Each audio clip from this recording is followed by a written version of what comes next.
pangit na mga ambisyon ng mga nagmamantikang kongresista walang pinanong sinupalpal ni Senate President Jesus Escudero. Mga hipokritong kongresman na ninigas na sa galit. Pero bago ang lahat, kung hindi pa kayo nakapag-subscribe sa channel na ito, please do subscribe para mas maging updated pa kayo sa mga susunod kong mga videos. Hindi na nga napigilan pa ni Senate President Jesus Escudero ang kanyang galita sa mga ambisyosong mga kongresista na nananapak na ng Supreme Court at Senado para lang masungkit ang kanilang minimiting patalsikin si VP Sara. Kaya naman, mga kongresista, walang tigil ang drama ngayon sa SOCMED upang pagtakman ang kanilang mga sarili. Sabi nila, forthwith ang sinabi sa Senado, ibig sabihin yan agad-agad. Despite the rulings of the Supreme Court that say it is within a reasonable time. Pero doon na tayo sa agad-agad. Sabi ng rules ng House, dapat i-refer ng SecGen immediately sa Speaker. 2 buwan bago niya ginawa yon. Oh, okay lang sa kanila. Di naman sila nagreklamo. Immediately po ang gamit, ha? Hindi forthwith. Sabi naman ngayon ng Korte Suprema, immediately executory. Ay, teka lang. Hintayin muna natin. Hindi ba final? Kapag ka-convenienteng gamitin yung mga salita pabor sa posisyon nila, edi okay lang. Kapag ka hindi naman, ay hindi rin. Hindi po ganun dapat yon. Hinihiling nila ngayon sa Senado na ipagpaliban muna ang anumang aksyon para intayin ang anumang desisyon ito kaugnay sa motion for reconsideration na inihain ng Kamara sa Korte Suprema. Subalit tulad ng naipaliwanag na kanina, kaugnay ng motion na pinagbobotohan natin ngayon, kung magbago man ang Korte Suprema sa kanilang desisyon na unanimous noong July 25, 2025, meron pong paraan at proseso pa ang Senado para sundin ang bagong desisyon yan ng Korte Suprema kung sakasakaling mangyayari po yan. In the past, it was also said, nauna nagsalita si Senator Bato, bawal daw at walang karapatan mag-motion ang sino mang senator judge. Dahil trabaho daw ng depensa yon. Eh bakit yung mga parehong tao yung pinag-uusapan? Dapat maghain tayo ng motion for reconsideration. Hindi ba trabaho din ng prosecution yon? Hindi naman po pwede na pwede lang pag kayo, hindi na pwede pag iba. Now the prosecution has actually filed a motion for reconsideration, and rightfully so, and not by this chamber. Noon kapag nung bumoto kami para i-remand ang impeachment complaint sa Kamara, pinapaboran daw namin yung nasasakdal. Sinabi ko na rin yan, na yung kontra sa impeachment at pabor sa impeachment, hindi ko didinggin. Na yung kontra at pabor kay Vice President Sara Duterte, hindi ko didinggin. Dahil may rason kung bakit babaeng nakapiring ang mata ang simbolo ng ating hustisya na humahawak ng espada sa kabilang kamay at panimbang sa kabilang kamay. Dahil wala po dapat kinikilala ang hustisya na personalidad. Sino man ang nasasakdal, dapat pareho lamang po ang ating mga magiging desisyon. Sabi din nila, will of the people daw ito. Eh sino ba si people? Balikan po natin ang naging desisyon ng Korte Suprema. Ayon sa desisyon ng Korte Suprema sa panunulat ni Justice Malcolm sa Alejandrino versus Manuel Quezon, pinag-aaralan po ito ng mga first-year law students. Quote, the judiciary under its powers to interpret the Constitution and the laws has the duty and the right to declare what the will of the people is as expressed in the fundamental law of the land. Hence, where the acts of the executive or legislative departments violate the will of the people as expressed in the organic law of the land, it is the sworn duty of the judiciary to interpret and to declare that will of the people and the right of the citizen has been violated and or transgressed. Allow me to answer a few more, Mr. President, Your Honor. As I stated earlier, sabi ng ilan, hintayin natin na maresolbahan ang motion for reconsideration. Pero dun sa parehong araw na naghain ng motion for reconsideration ng Kamara, nagsalita ang tagapagsalita ng Korte Suprema at sinabing immediately executory pa rin ang desisyon. Sinahit ko rin kanina ang Section 1, Rule 16, AM number 10-4-20 ng Supreme Court na nagsasabi na ang resolusyon ay magiging executory lamang kapag ka ito'y nagkaroon ng entry of judgment maliban na lang kung sinabi sa desisyon na ito'y immediately executory na siyang nangyari sa kasong ito. Binanggit din kanina ni Senator Cayetano ang Section 4, Rule 39 ng Rules of Court na nagsasabi na immediately executory na mga desisyon ay hindi kailangan maghintay na maresolbahan anumang apela o motion for reconsideration na nakabinbin. Ginagamit din ang operative fact doctrine. Ang operative fact doctrine po ay exception sa rule ng null and void ab initio. Ito po ay hindi rule, ito ay exception sa rule. Gamit po ang sinulat na desisyon ni Justice Tony Carpio sa League of Cities versus Comelec. Ito ang sinabi po niya. The invocation of the operative fact doctrine is an admission that the law or act is unconstitutional. Bago po natin sabihin, gamitin natin to. Aminin niyo muna. Illegal at bawal ang ginawa ng Kamara. Sa parehong desisyon, sinabi din ni Justice Carpio, it will open the floodgates to wanton enactment of unconstitutional laws and the commission of unconstitutional acts and a mad rush for their immediate implementation before the court can declare them unconstitutional. This view, according to him, is an open invitation to serially violate the Constitution and be quick about it, lest the violation be stopped by the court. Sinabi din po ni Justice Carpio sa desisyong Aralio versus Aquino, those who acted in bad faith with gross negligence cannot invoke this doctrine. Hindi po pwedeng pakinabangan nung taong gumawa ng unconstitutional at illegal act ang doktrinang ito.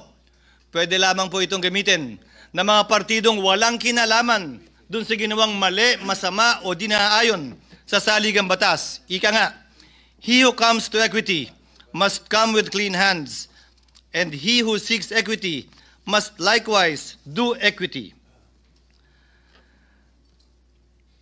Mr. President, distinguished colleagues, kinondena din ng ilang legal luminaries tulad ng Felconsa na dating pinangunahan ng nanguna sa impeachment complaint na si Speaker Romualdez, ilang taon lamang ang lumilipas, na hindi daw, bagong requirement daw ang due process. Dagdag daw ito.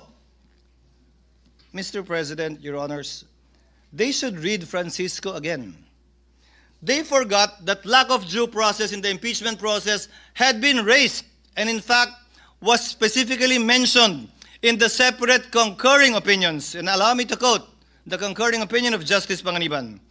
The due process clause enshrined in our fundamental law is a condition sine qua non that cannot be ignored in any proceeding, administrative, judicial, or otherwise. It is deemed written into every law, rule, or contract, even though not expressly stated therein. Hence, the House rules on impeachment, insofar as they do not provide the charged official with number 1, notice, and number 2, opportunity to be heard prior to being impeached, are also unconstitutional. Needless to say, the due process limitation on the impeachment process was already discussed in Francisco. May pumalag ba nun? Wala. Yung nagre-reklamo ba ngayon kaugnay sa bagong requirement yung due process, nag-react nung sinulat ito at naging bahagi ng Francisco ruling? Hindi ko rin po napansin.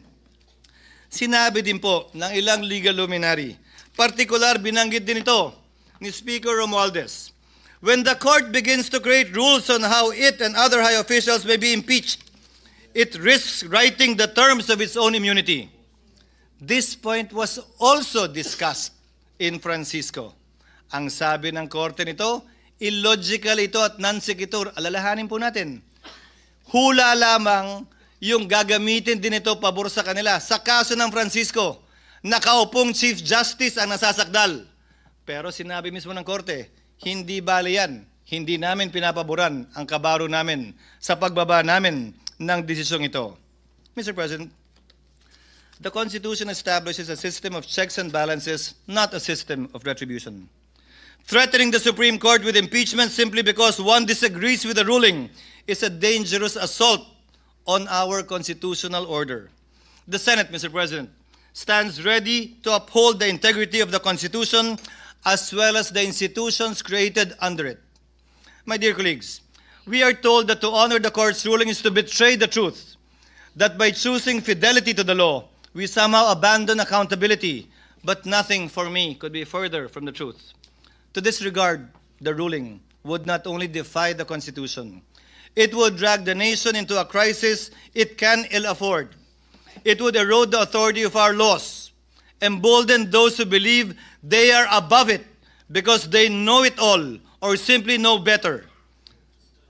To those seeking to disregard the Supreme Court's decision, I ask these simple questions, Mr. President. Again, in light of the Francisco ruling on former Chief Justice Davide, and it was okay then because they did not want then Chief Justice Davide to be impeached. Are you truly for accountability or simply anti-Duterte? Do you truly respect and want to preserve the Constitution, or you simply hate the Vice President? Are you serving the nation's interest or protecting and pursuing your own personal ambitions or agenda?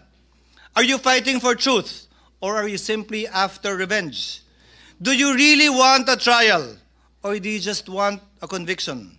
Do you really believe that we are wrong, or do you simply think and feel entitled and believe that you are always right? Remove the name, Mr. President, of the Vice President in this case. Apply the decision of the High Court, as Senator Cayetano said earlier, to another impeachable official.